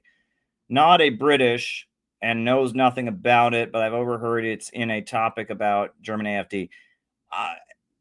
My understanding is National Front in the UK is a neo-Nazi group, right? AfD is just a right-wing, new right formation that is anti-NATO and stuff, but it's like, German Trumpers. But my understanding, I mean, maybe I'm wrong, right? But for a long time, the main far-right group in Britain, the Nazi group, was the British National Party, led by Nick Griffin. And before that, they were led by John Tyndall. And my understanding was the National Front of the UK was another skinhead far-right group. But I could be wrong. I don't follow British politics as much as I should. National Front UK, just Googling them. Yeah, I mean, this is it's a Mosleyite. It's a far right. Yeah. A.K. Chesterton, British Union of Fascists. Yeah, that's a far right group. Yeah. Yeah. That's a brand of the, Hitler admiring stuff. I have no interest in that. And I will warn you all too, right? It is one thing. How do I put this? Let me put it this way. It's a trap, right? It's a trap, right? There's certain things I'm not even going to go into detail about, saying there are certain topics that are not worth exploring, that our enemies, people who want to demonize us, etc., would really like us to go down. and just don't do it. Right. It doesn't help anybody if you explore certain topics, and that we all know the Nazis were the bad guys in World War II. That's pretty understandable. Look at the history of the Soviet Union. Look at the Battle of Stalingrad. I'm sorry. There's no question the Nazis were the greater of two evils. Obviously U.S. imperialism was evil, but, compared to the Nazis were the main danger.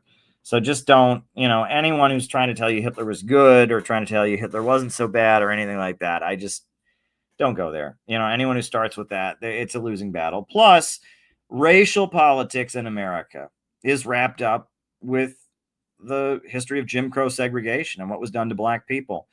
And there's, there's a lot of people who want to belittle what has been done to black people, the history of black oppression in America. You can't belittle it. You can't deny it. You can't say, oh, well, that was no. Lynching, segregation, apartheid conditions. Anyone who gets involved in that realm of politics, I can't, as they say, right? I can't, I'm certainly opposed to the Israel lobby, but I don't hate Jews, right? There's plenty of Jewish people that I work with that are smart, brilliant people that are dedicated to anti-imperialism, that are harsh critics of Israel. I've got no problem with Jews. A multiracial organization is a necessity in our time, pretty much. I understand that, black people want to form black only organizations or Latinos, but if you're doing anti-imperialist work and you're white, you have to build a multiracial organization, and bringing people. We're more integrated than ever before. So racial separatism of any kind, racial politics, anti-Semitism, just stay away from that stuff. That stuff. There's a reason that they point fingers and shout Nazi at anyone who disagrees with the mainstream of the left. And that's because they really want you to be that, because not actually being a Nazi is a pretty hateable, indefensible position.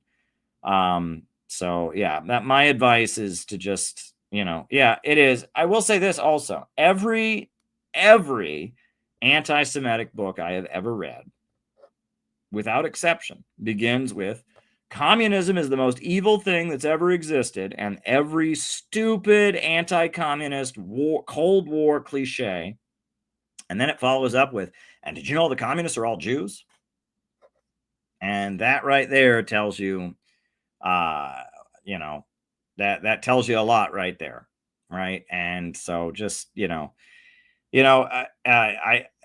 is something to be said, and this needs to be pointed out. I was going to include this in my opening remarks, but I guess I just didn't get to it. But there was an organization in the 1960s called the John Birch Society, and the John Birch Society was a right-wing group that was anti-communist, but they actually really believed in, at first at least, they believed in civil liberties and freedom. They opposed the Vietnam War because they thought the Vietnam War was a communist conspiracy. They believed communism was a conspiracy from Wall Street, and they were kind of anti-establishment. However, as the Vietnam War got going, they were right in understanding that the Vietnam War protests were led by communists. So even though they opposed the Vietnam War, they went around beating up anti-war protesters because they were considered to be communists, and they went around stalking anti-war protesters and stalking communists. And eventually the John Birch Society announced they supported Israel, and they expelled anyone in the group that was critical of Israel. And even though the John Birch Society, at least on paper, had some far-right anti-imperialist libertarian ideology, they were just a group that was used by the mainstream of American politics to kick around communists. And that goes to show you that, if you're really against the establishment, your job is not to protect the establishment from other opponents. Your job is to go after the establishment. Because I feel like the left has turned into the John Birch Society. The left, instead of opposing capitalism and imperialism, they just go around protecting the establishment from the right wing. I even wrote an article about, I called them the left Birchers, because that's basically what the woke people are. On paper, they're against capitalism. On paper, they're against imperialism. But all they do is go around opposing Trump, opposing conspiracy theories, protecting the FBI. I mean, so they might say they're against the American system, but they're not. They're just protecting that system from right-wing opposition. And it is not my job to protect U.S. imperialism from Trump. It is not my job to protect U.S. imperialism from Marjorie Taylor Greene. It's not my job, right? And if Marjorie Taylor Greene says something good opposing U.S. strike on Iran, I'm going to retweet it. And I don't feel that it is our job to protect the status quo from the right wing, right? So yeah, there you go. There you go. And the John Birch Society is a great example of that. They're the inverse of what wokeism is. Wokeism may have roots in something that is, fighting racism or whatever, but at the end of the day, wokeism is just a defense of the American political establishment. And that's not, I'm not interested in doing that. I really am not. So there you go. Maybe someday, there'll be something that comes along that is much more dangerous than the American political establishment, but I don't see that. And Trump derangement, Trump bombing Iran, absolutely wrong, horrified. Trump has done all kinds of awful things as president. But that said, Trump derangement syndrome is coming from a bad place that would wish he would do even more worse things. So, it's like, there's nuance in these issues. So there you go. You asked me about the National Front in the UK. That's just a Nazi group. I have no interest in that. Now, Anoan is saying that there is an episode of Jimmy Dore about MK Ultra, Sidney Gottlieb. There's a biography of Sidney Gottlieb by Stephen Kinzer. Sidney Gottlieb was the CIA agent who did Project MK Ultra. It's called The Poisoner in Chief. And I've read it. I quote it in my book on Brian Thompson, the Luigi Mangione book. I quote that book in there. I quote it in the Khrushchevism book. Okay, I'll check it out. Sounds interesting. Jimmy Dore has a lot of good guests. I generally like anything Jimmy Dore does for the most part. So, yeah, sounds good to me. Sounds good to me. So there we go. I don't have any more. I don't have any more super chats to go through, or do I? Oh, no, there's one more. Liv says, California statehood history, Mexican-American War. Right. Well, California and Texas and the old Southwest were part of Mexico originally. And then it was the slaveholders who wanted to seize Texas and California and all of that because they wanted more slave states. And that's something that American history always obscures, right? They make it sound like it was a fight for freedom. Well, no, it wasn't. There were plenty of people that were Mexican living in Texas, living in those parts of Mexico at that time, who wanted to remain part of Mexico. And it was the wealthy slave owners who started illegally crossing the border. And, it was colonial, it was theft. And it was, I believe Abraham Lincoln said it was the most unjust war ever fought. I've read the autobiography of Ulysses S. Grant, who actually fought in that war also. He says it was completely unjust. It was a war to expand slavery. Henry David Thoreau, the great American philosopher, he refused to pay his taxes in protest of that war. It was considered, it was basically just a land grab by the plantation owners, by the slaveholders. And Hollywood has tried to tell you something different. When I was a kid, the Disney movie, Davy Crockett, right? It's from the 50s, but we still watched it when I was a kid. I think we watched it at school. I think I watched it on VHS tape, got it from the library. And Davy Crockett, he wears his, coonskin cap, and he's, he died at the Alamo, right? That was where he died. He died in the Spanish-American War, but there was nothing glorious. He was fighting to expand slavery. What's interesting, and this is interesting, and we'll talk about this. We're not blind adherents of anyone. Marx supported the USA seizing Mexico because he thought that the Mexican economy was feudalism and that the USA would bring advanced capitalism to Mexico. And then Frederick Engels corrected Marx and said, no, this is the feudal part of American capitalism. This is slavery expanding and getting more power in the American federal government and expanding more territory to expand the slave economy. And it's actually a reactionary war. So Marx and Engels disagreed on that. And I think Engels was correct, obviously, but Marx was confused about it because Marx didn't understand what the war was really about. So Marx was actually wrong on the Mexican-American War, but Engels was right. Abraham Lincoln was right. Ulysses S. Grant was right. Yeah, the Mexican-American War was absolutely abominable. David Rovix, our favorite folk singer who's played at many CPI events, he talks about the St. Patrick's Battalion, which were a group of Mexican or a group of Irish Americans who switched sides. So maybe we ought to put on the St. Patrick's Battalion song of David Rovix. David Rovix is our friend, and we like David Rovix. He's played at many CPI events, and maybe, David Rovix, St. Patrick's Battalion, right? We'll put that on because it's a great song, and it's about the Irish American, the Irish people who switched sides during the Mexican-American War, who are still like great heroes in Mexico. They have monuments to the St. Patrick's Battalion.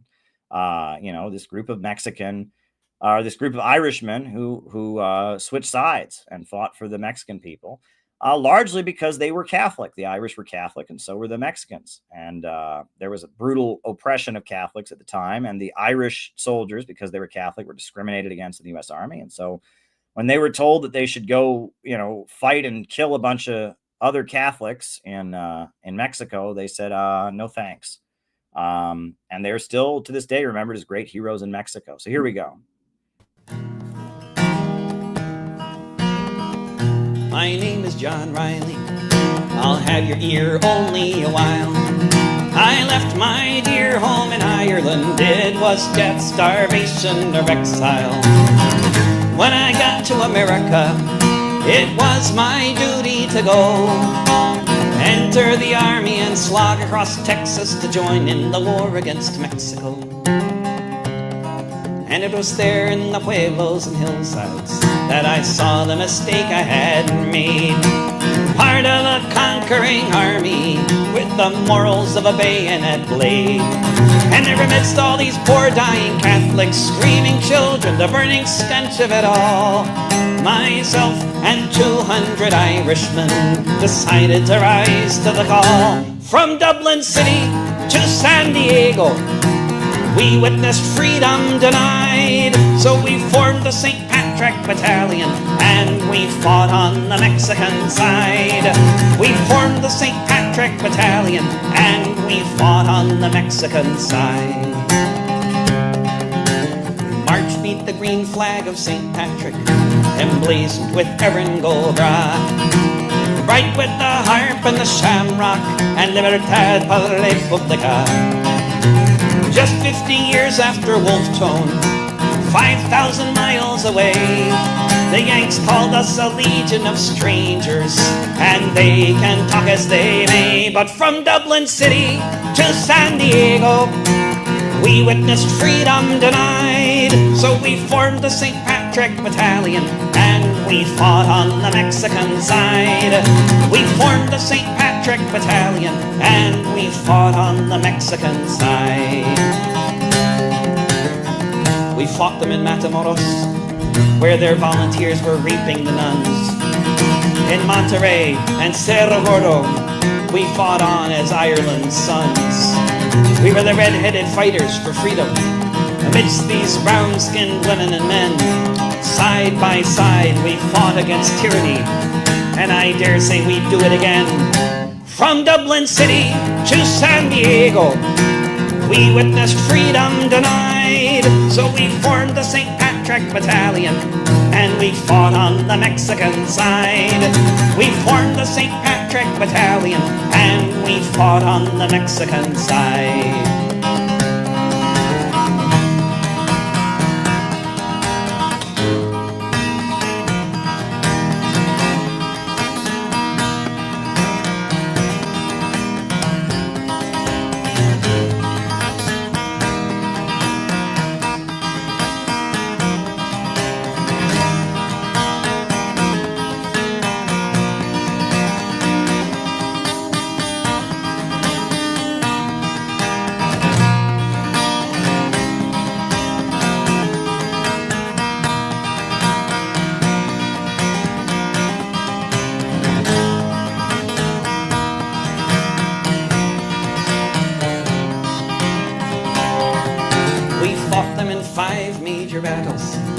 Churubusco was the last.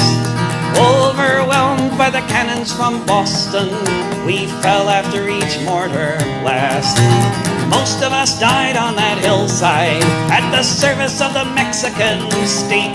So far from our occupied homeland, we were heroes and victims of fate. From Dublin City to San Diego, we witnessed freedom denied. So we formed the St. Patrick Battalion and we fought on the Mexican side.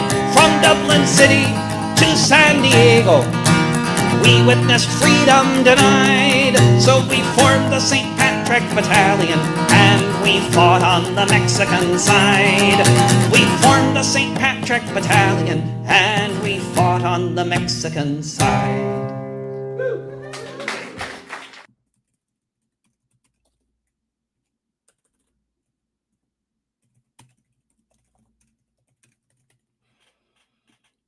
All righty. So there we go. There we go. That was some fun stuff.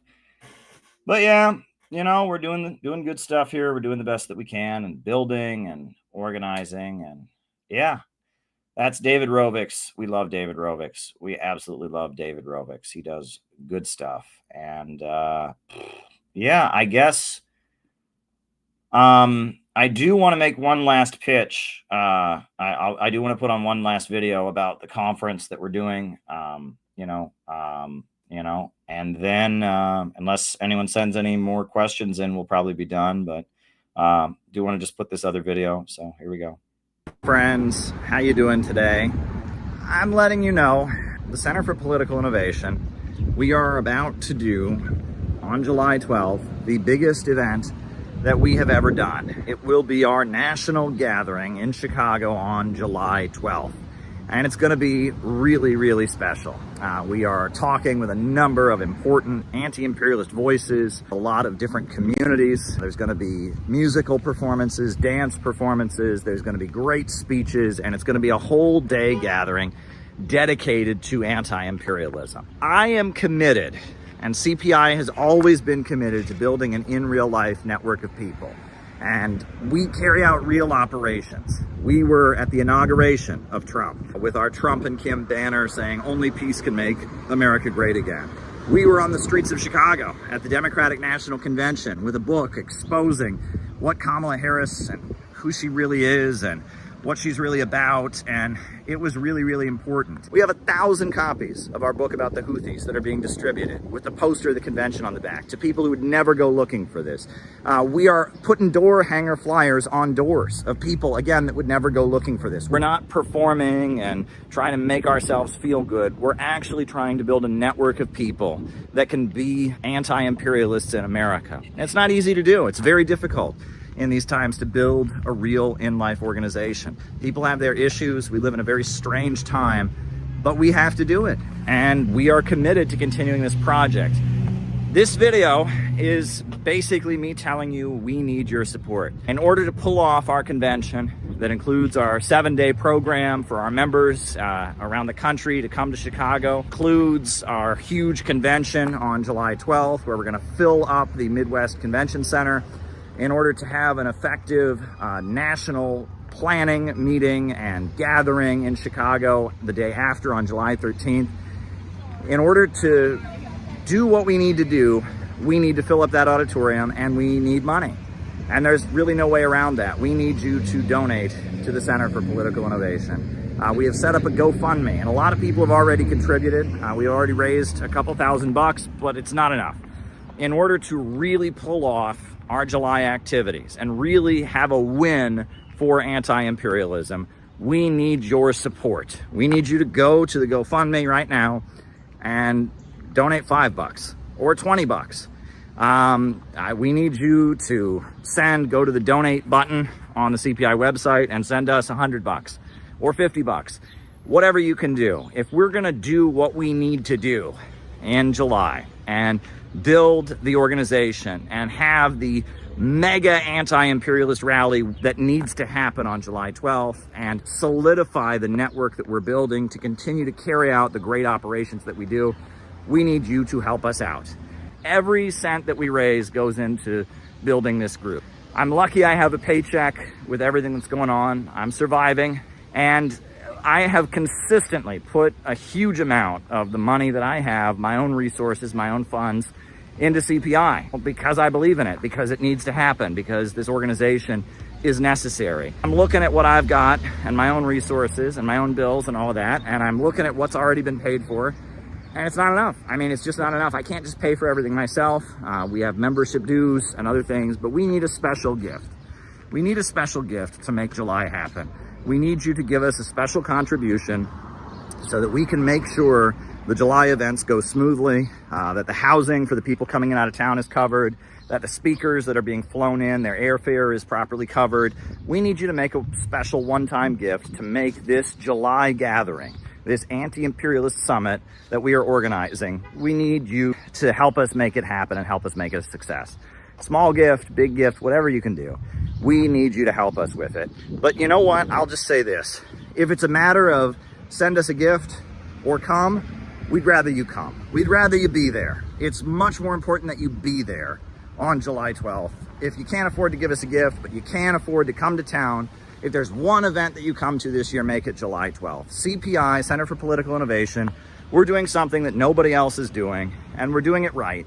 We're not doing it in a way that we're trying to win the internet. We're not doing it in a way that we're trying to make ourselves feel special or act like we're cool. We're building what needs to be built. We are building the real connections. And if you can understand why what we're doing is so important, if you can understand why anti-imperialism is the future, but we have to break out of the narrow niche circles and internet culture and get to the masses of people with real outreach. If you can understand that, please give us a gift. We're trying to build an actual movement to win new people to anti-imperialism and continue to carry out operations to change the conversation in America so that we have a country where there's a mass movement demanding justice for working families and an end to these wars, that we're saying no to World War III, we're saying no to the emerging low-wage police state. That's what we urgently need. So if you can help us in any way, send us a gift. If you can be there on July 12th, be there. This is the biggest endeavor CPI has ever done, and it's going to lead to even bigger things. We don't back down. We don't go away. If we were going to back down, we would have done it a long time ago. And if we were one of their plants or one of these fake anti-imperialists, they would be making it a lot easier for us. We have been facing a lot of challenges, but we continue to achieve great victories. So we need your support. Please send us a contribution. Please be there on July 12th at the Midwest Convention Center in the Chicago area. It's right near the O'Hare Airport. It's going to be awesome. We need you there. Thank you.